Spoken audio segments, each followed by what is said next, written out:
Assalamu alaikum all my students of grade 8 standard. So here I am here again with the second video of lesson number 7 from your supplementary reader textbook, The Open Window. So far children, we have seen that the story is about Mr. Nuttall, who is suffering nervous breakdown, and the doctor has suggested him to go to some rural area for fresh air and good people so that he can relax himself. Now his sister has given him some letters of introduction so that he should not be all alone there. He should go and meet some good people. So first of all, he goes to a lady's house. Her name is Mrs. Sapleton. Now when Mr. Nuttall went to Mrs. Sapleton's house, Mrs. Sapleton was busy doing something upstairs. So there came down Mrs. Sapleton's niece to meet Mr. Nuttall, and meanwhile Mrs. Sapleton was busy. The niece started talking to Mr. Nuttall. She asked that, do you know people around here? And Mr. Nuttall says, no, I don't know even a single person. I've just come here to meet your aunt because my sister has recommended. And I know only your aunt's name and address. I don't know even the aunt as well. So she said, okay, but she said that 3 years back she has undergone some tragedy, and then she says that once her husband and 2 younger brothers, they have went for 3 years back, they have gone for shooting, hunting, and they never came back. That is why the big French window is always open, because she is still waiting for them that they can return any moment. That was really tragic. Okay, so we have read so far that much. Then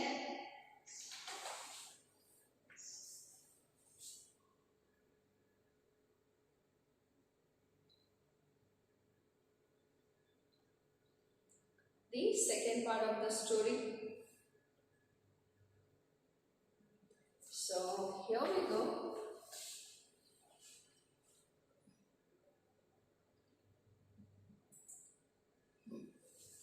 Okay.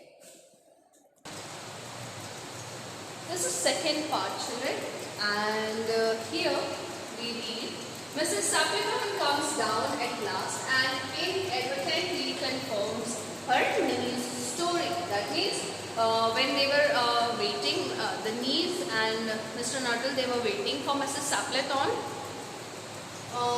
Then after some time, when they had all discussion about the tragedy, after some time Mrs. Sapleton comes down. And she inadvertently, that means unintentionally, she confirms the story of her niece. She was not knowing what the niece has told. And Frampton tries to acquaint his host with the nature of his ailment.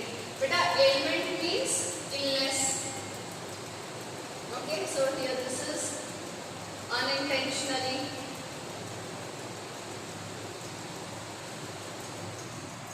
Okay.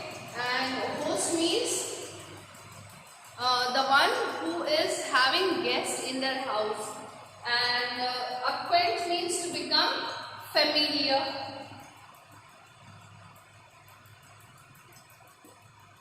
Okay, so Frampton tries to become familiar, tries to acquaint his host with the nature of his ailment. So Frampton Nuttall, he tries to tell his host. That means Mrs.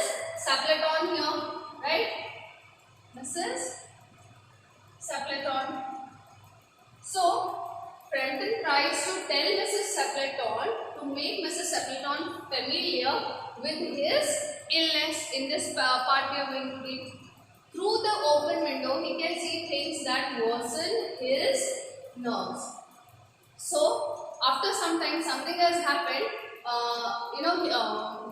Frampton has seen something out of the window, and thus he again loses his nerves. That means he again scared and horrified. Let us read the story to understand further. She broke off with a little shudder. Shudder means to shake. It was a relief to Frampton when the aunt bustled into the room with a word of apologies for being late in making her appearance. So after some time, Mrs. Stapleton, she came, and Mr. Frampton, he was also happy to see Mrs. Stapleton when she came down.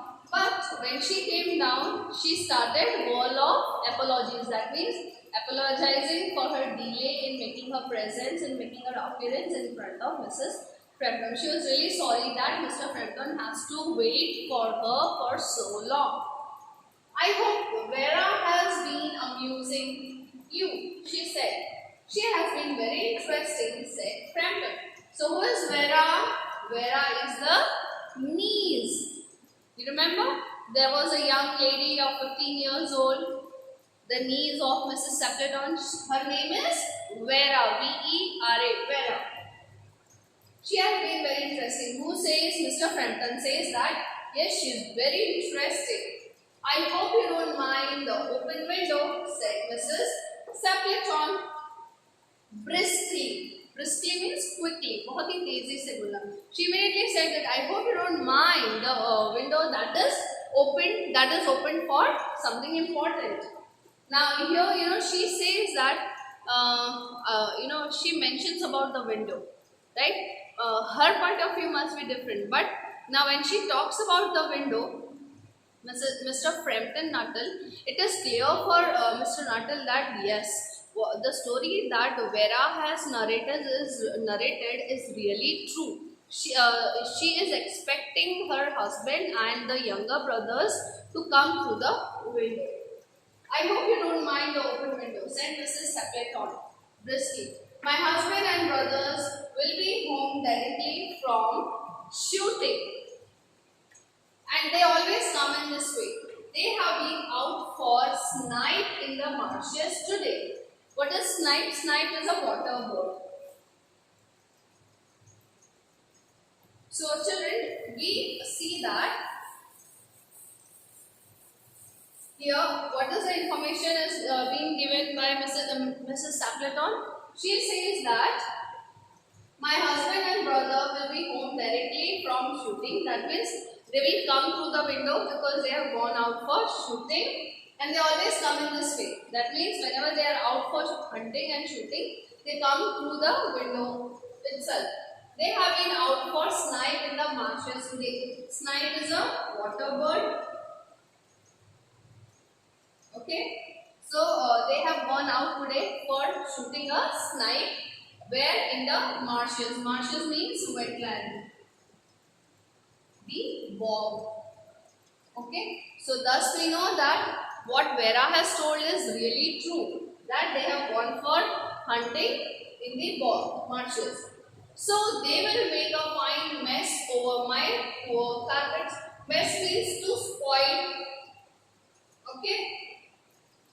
So because they have gone on shooting snipe in wetlands and marshes, definitely their shoes and boots, all the dresses, everything will be spoiled. So Mrs. Stapleton says that I will not allow them to walk on my carpets. Thus they will be coming through the window, not by the door. So they will make a fine mess over my poor carpets. So like you men folk, isn't it? That means men are always like this. They mess up things, they dirty things easily. She rattled on cheerfully about the shooting and the scarcity of birds and the prospects for duck in the winter. Rattled on means to keep on talking. Keep on talking. So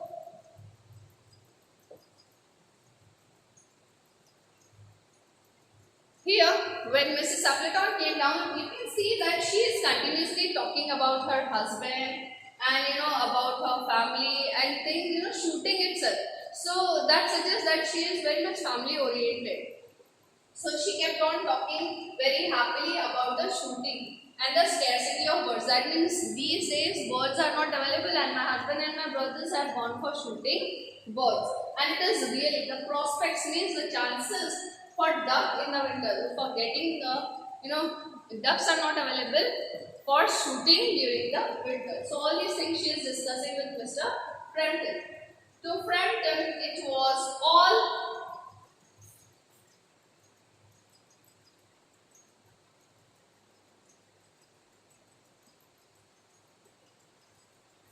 purely horrible. He made a desperate but only partially successful effort to turn to talk on to a less ghastly topic. Ghastly means here scary, which can scare you. Scary. He was conscious that his hostess was giving him only a fragment of her attention. Fragment means a little piece. Little piece. Yeah? Very short attention. Very limited attention.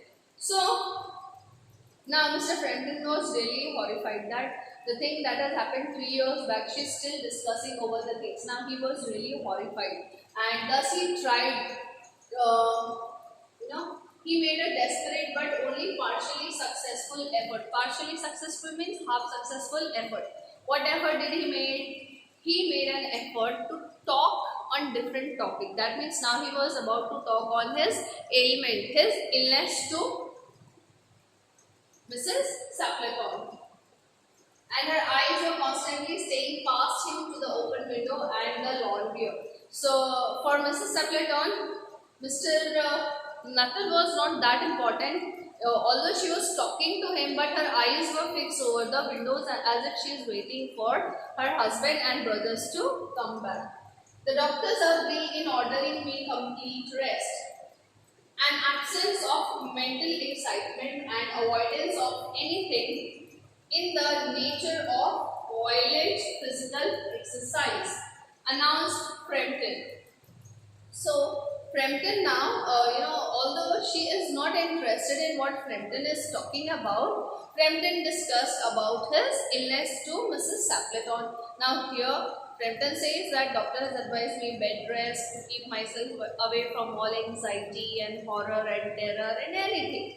Okay, so he announced, he talked about this, who labored under the tolerably widespread delusions that total strangers and chance acquaintances are hungry for the least detail of one's ailments and infirmities, their cause and cure. Now here, he knew that delusions means,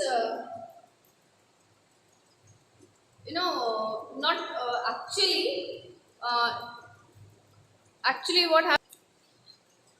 See children, delusion actually means bhram hona. That means a false impression. So here we see that Frampton who labored under the tolerably widespread delusion that total strangers and chance acquaintances, that means the people that he would come across, those who are unknown people, they are hungry for the least detail of one's ailments. That means strangers are not bothered about you and your illnesses and your problems and infirmities and your problems of your health and sickness. So those who are stranger to you, do you think they would like to listen to your problems?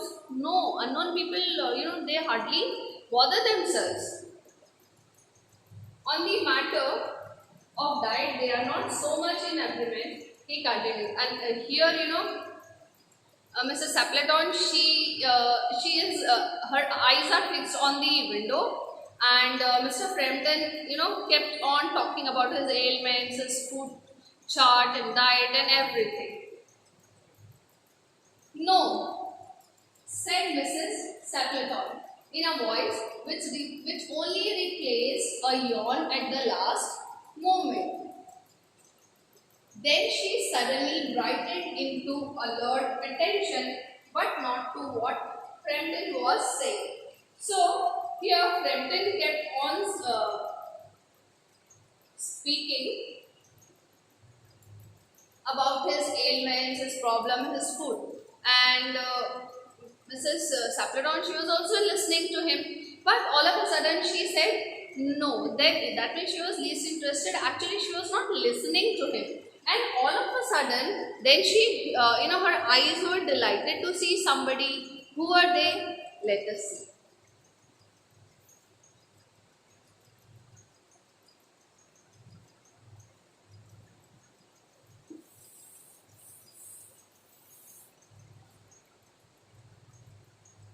can see in the picture, she is very delighted to see somebody, and these two are also turning back. There are some people out of the window that could be seen.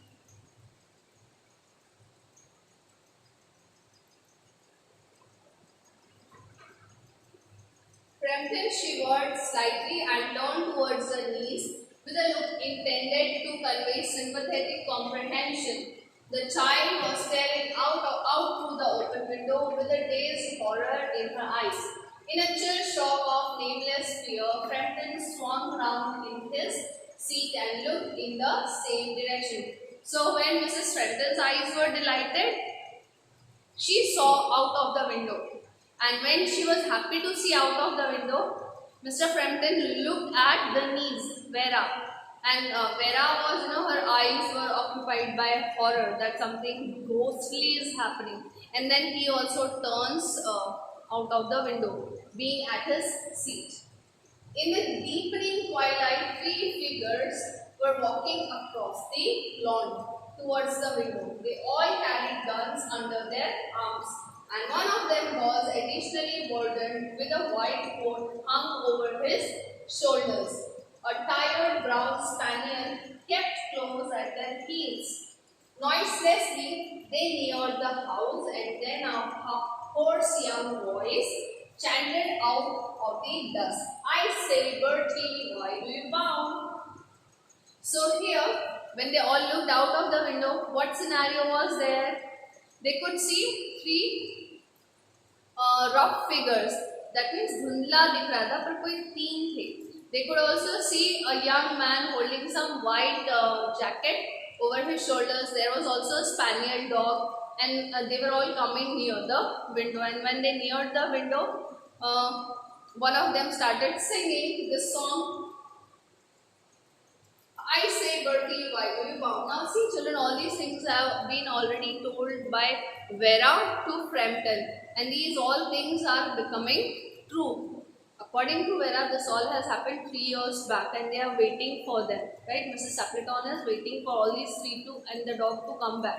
But all of a sudden, when Mr. Frampton, who has a nervous breakdown, he comes on in their house on that very day. These three people whom they are waiting for a long time, they comes back that day. Now, don't you think Mr. Frampton will really have a breakdown? He will be nervous, right? Because if they have gone 3 years back and people think that they have died, even their bodies were not recovered, and all of a sudden if they appear, that means it is something ghostly and creepy. Okay, so we'll read next in the next video. I hope you would have understood. If you have any doubt, please ask me in the comment section, children, and keep studying. Your exams are approaching. Take care of your health and have a great day ahead.